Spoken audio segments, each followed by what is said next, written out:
problems here. We need to reform. What problems are you talking about? My culture is a very dominant culture. And it's imposing and it's causing problems. If you don't do something about it, you're going to have taco trucks every corner. Wait a minute. I'm sorry. Hold on a second. I have to let Adriano in here. I don't know. I don't even know what that means, and I'm almost afraid to ask. I'm offended. I'll tell you what that means. The Spanish never conquered Mexico. We are a culture that have a lot of good things that we bring to the United States, but we also have problems. This used to be the place of free speech. Right. And he has... Progressives don't believe in free speech. They only believe in their speech. You're the Taco Tuck Scrat. Yes. I seen you. I saw it live on MSNBC. Oh, imagine that. Awesome. Awesome. Thank you. You triggered so many people. It's hilarious. It's like I hit the spinal cord of my whole community. You know, tacos is the national symbol for our food, but I really meant to say that there is a growing majority of Hispanics growing here in the United States, and there is no leadership.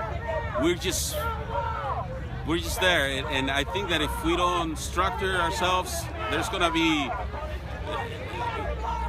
problems. And you can see it already in LA. You can see it if you go to Oakland, downtown. The gangs, yeah. Not just that, but you know, it's a subculture. We live in a subculture environment, so we need help how to integrate successfully into this culture. What do you think about them allowing other languages besides English being taught in school? Does that help the community integrate? I think it helps, but it also gets it's abused as well. I have friends that sometimes they let me use their phone, and it's all in Spanish, and it's weird. And they don't speak English because there's so many tools that people feel complicit. And you see it that they have the Mexican stores. They don't see the need to learn English. Is that what exactly. You're saying? You have people that have been here 30 years. I have a friend that's been here 30 years, and he went for jury duty, and the panel said, "Hey, how come you haven't learned the language?" Because they don't see the need. They go to work, they cash the check at the Mexican market, they go home. They go to church in Spanish. That's it. They said, what about them sending money back home, not spending it here? That's a problem too, but then they give a mixed message to their kids. Because now you have kids, and I don't know if it's the same within your culture too, that they feel guilty of being Americans because their parents cultivate that notion of we left our country, so they don't want to assimilate. They do, but they feel guilty at the same time. Guilty. They want to defend their parents' idea of a government that failed them too. Because that's why we're here, because our government failed us, most of Mexicans. But we have the syndrome of the beat up woman. You know, we defend that which made us leave. Yeah. You have a lot of immigrants that defend Mexico from here, and it's very ironic because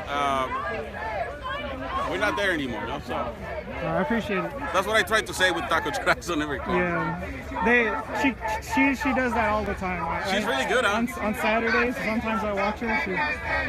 She got promoted because of that.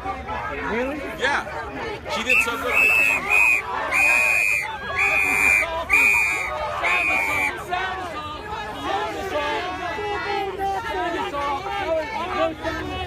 I came here when I was 17 during the Reagan administration. My parents were working in the fields, so we got admitted to the amnesty at that time. Now, a lot of people tell me why, if you got benefit of amnesty, you are supporting Trump, which is not going that direction. And I tell everybody that out of 4 million people that got admitted to that program. I'm probably one of the only ones that are here supporting the GOP and supporting the message of Reagan.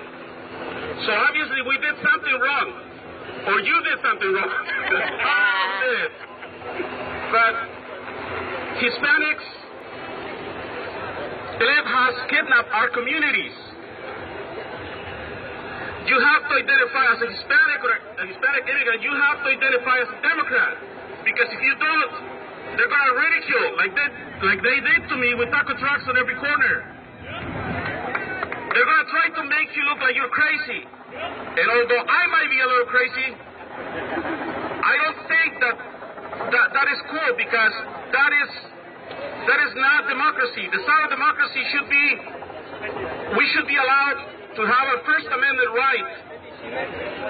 In my country, there is no First Amendment right. And there's no Second Amendment right either.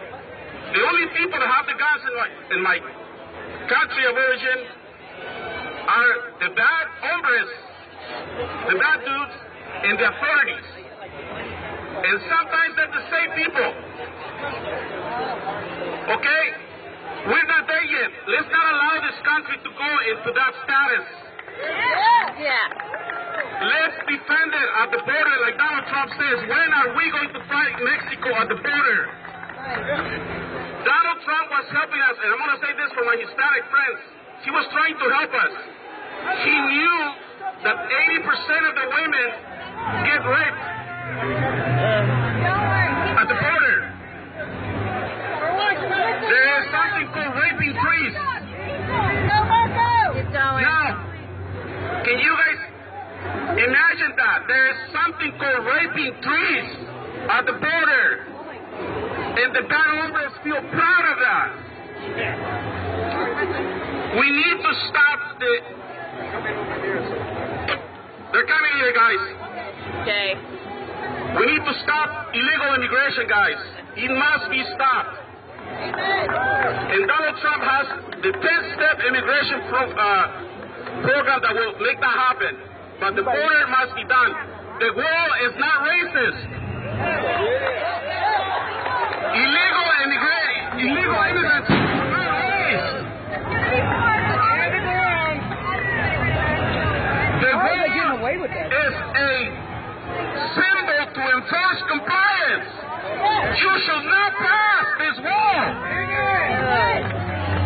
And if you pass the wall, then you are doing something wrong, because it's like in my house. Like, if I leave the door open and you come in, you can say, well, the door was open. But if I have a wall and you go into my house, you're going to meet my little friend.